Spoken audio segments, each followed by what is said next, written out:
back in our YouTube channel English Hangout Chapter 14. Nah, kali ini kita sudah memasuki era-era yang sangat digandrungi oleh masyarakat-masyarakat sekitar, tentunya di bidang AI tentunya. Dan pentingnya apa sih bahasa Inggris ke teknologi yang seperti saat ini? Untuk menjawab keraguan-keraguan kita hari ini bersama dengan seseorang yang sangat luar biasa. This is Mr. Evan.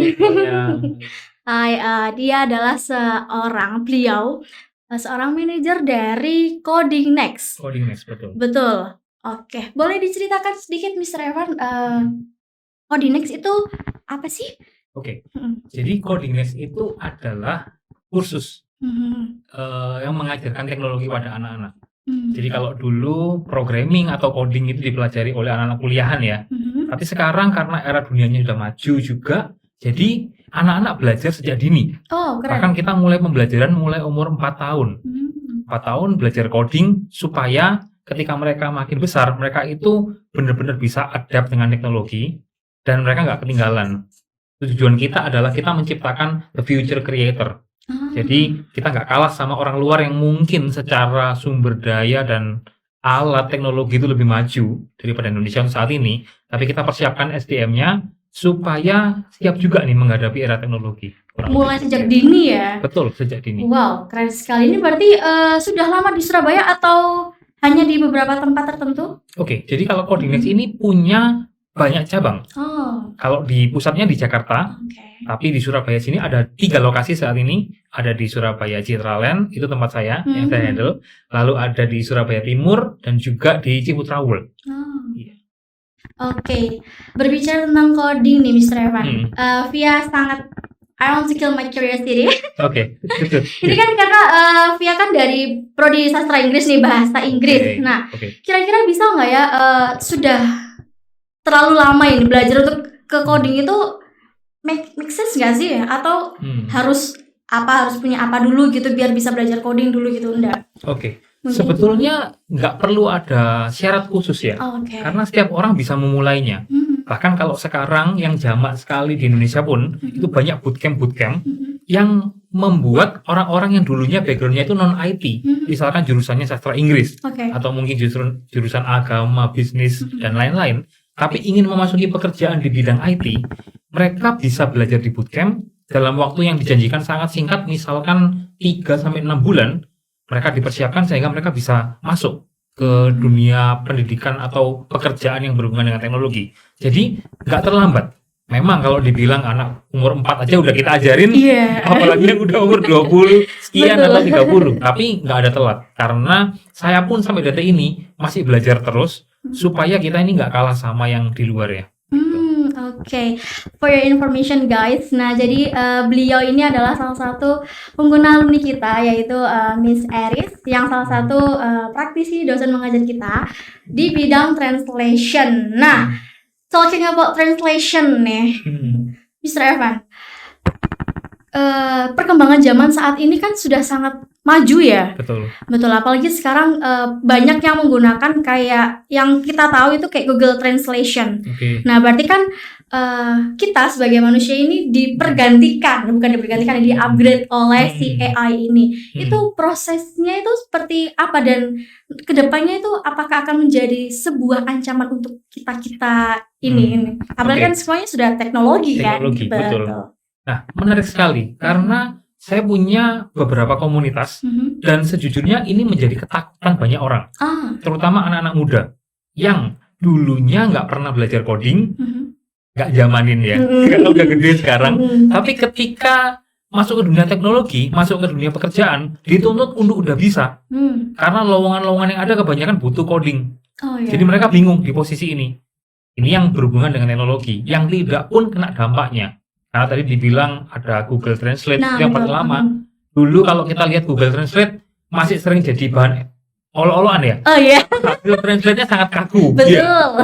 Lebih baik kita translate sendiri. Tapi kalau sekarang yang lebih common, dan saya juga beberapa kali pakai ChatGPT. ChatGPT itu mentranslate dengan sangat bagus. Bahkan dia bisa memperbaiki grammar secara sempurna. Oh really? Nah ini yang kadang-kadang dirasa jadi ancaman. Karena lah kalau translate, misalkan nih, contoh kita copy paste 1 atau 2 halaman buku. Kita copy di situ dengan hanya di paste lalu di enter, dia akan langsung mentranslate itu dengan grammar yang sempurna dalam waktu yang singkat. Kita jadi insecure dong. Iya betul. Padahal kalau misalkan nggak tahu nih, misal saya tanya nih, kalau dia disuruh mentranslate 2 halaman gitu, kira-kira butuh waktu berapa menit nih?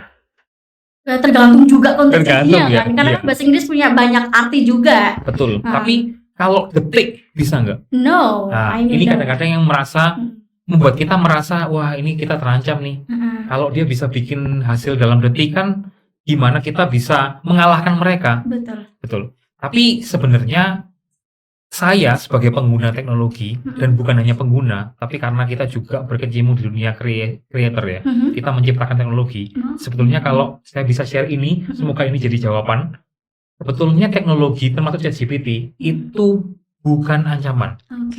Kalaupun teman-teman merasa suatu hari kalau AI ini berkembang pesat, dia akan jadi ancaman, bisa jadi. Tapi sejujurnya masih sangat jauh dari situ.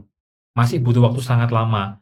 Mungkin kita sudah tua dulu baru AI udah sampai di titik itu. Cuman tetap gimana kita menyikapi AI? AI ini kita sikapi sebagai asisten.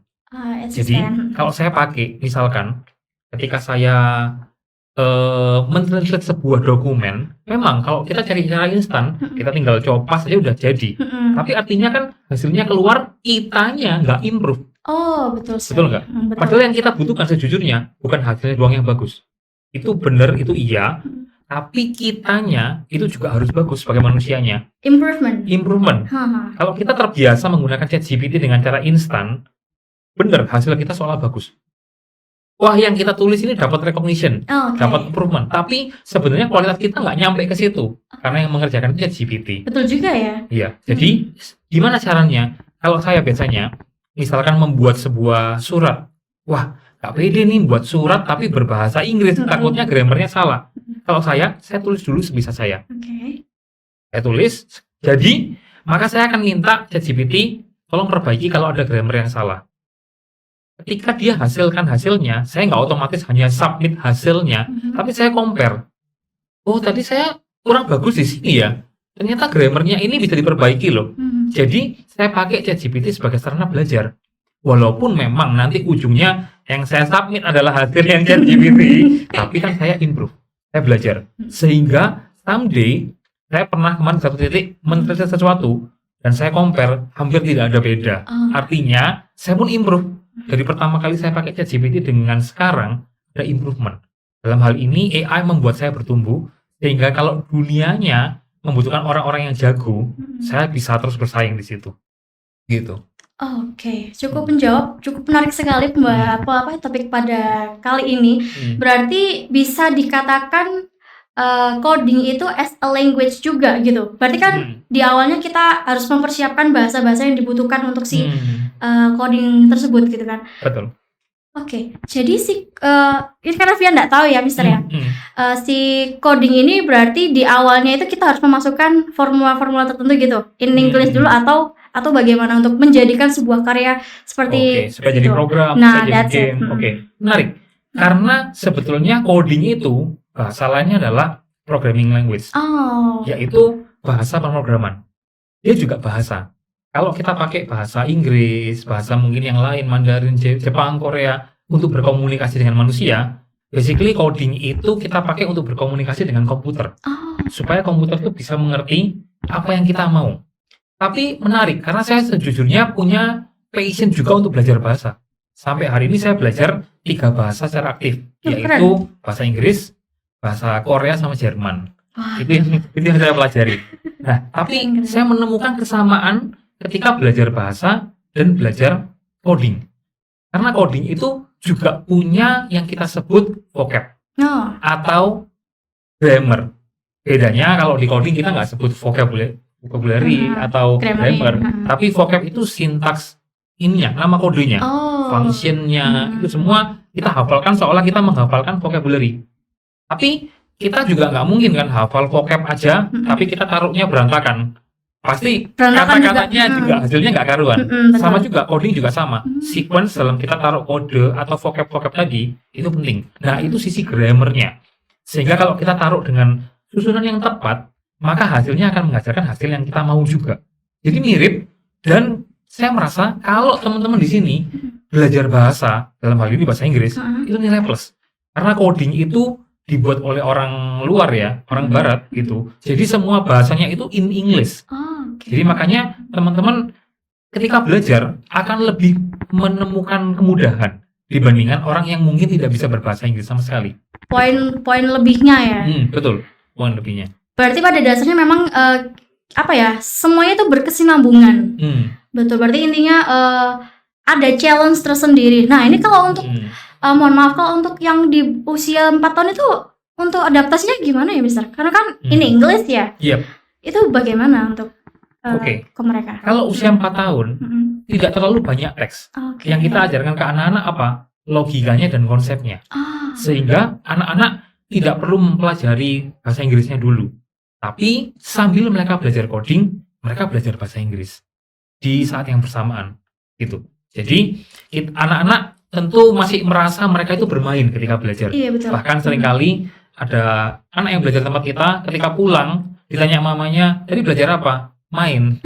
Dia nggak merasa belajar. Mamanya insecure, wah ini apakah diajar begini cuman main aja gitu. Padahal enggak. Tapi kita buat pembelajaran seperti bermain supaya konsep dan logikanya itu terlatih. Memang kalau anak-anak kita ajarin step by step sehingga ketika mereka gede nanti mereka baru belajar vocab-vocabnya tadi.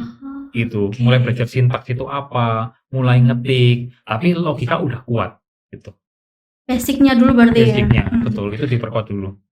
Berarti sebenarnya semuanya tidak ada tantangan ya yang membuat kita takut, itu diri kita sendiri berarti takut untuk mencoba.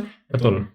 Padahal nih, kukira awalnya itu karena si coding ini, aku harus bisa jadi anak teknik dulu nih, teknik informatika atau ke tentang teknologi gitu kan. Basically I don't know about that gitu kan. Karena yang ku tahu hanya speaking, listening, just it gitu kan.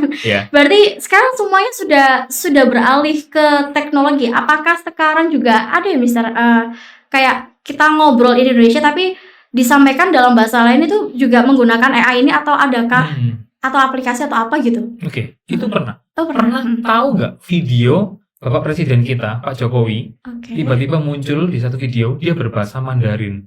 Pernah. Itu saya pertama kali lihat itu juga, wah Jokowi apa bisa berbahasa Mandarin ya? Dan kok pasti sekali.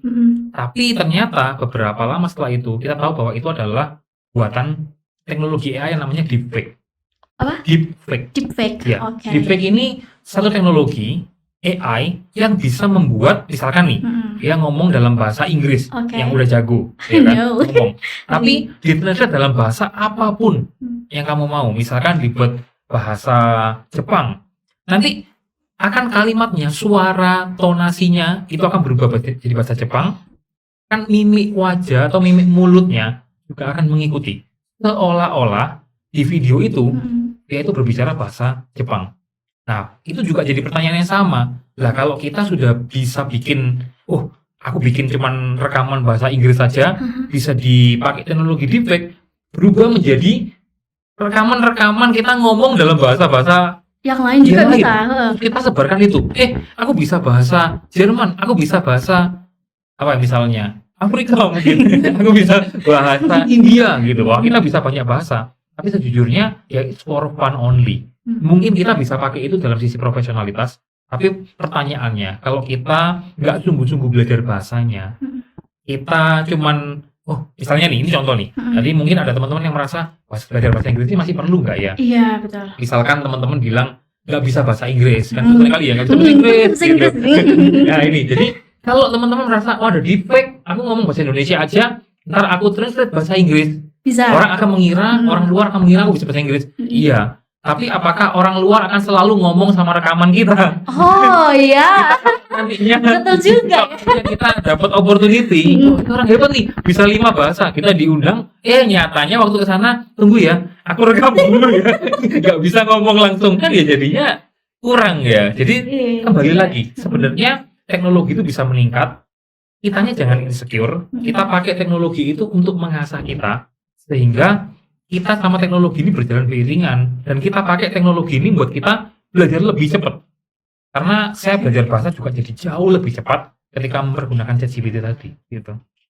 Oke, berarti memang semuanya ya Mister ya.